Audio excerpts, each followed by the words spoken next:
আসসালামু আলাইকুম।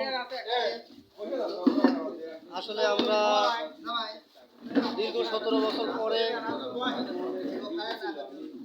2007 সালের ব্যাচ আমরা সবাই বন্ধুরা মিলে সবাই একত্রিত হয়েছি। অনেক ভালো লাগতেছে। দেখেন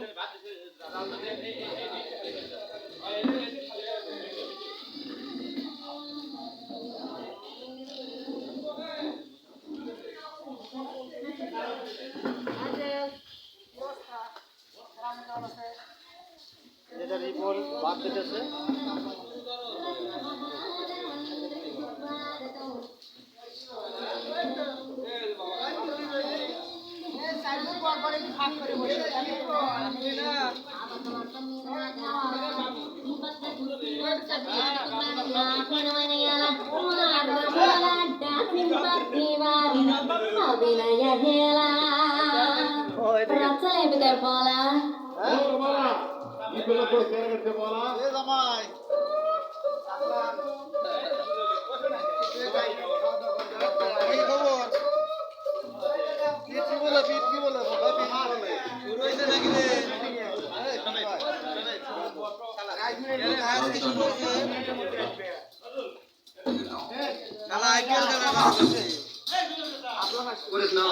పొలమగట్టు దుమ్ములోన పోట్ల గిట్ట దూకినట్టు పొలేరమ్మ జాతరలో పొట్టరా దూకినట్టు కిర్రు చెప్పులేసుకొని గర్వ సాము తెలిసినట్టు మర్రి చెట్టు నీడలోన కుర్ర దుంపు కూడినట్టు ఎర్ర జుట్ట రొట్టెలో నగిరెవ దుక్కు కలిగినట్టు పాట చూడు.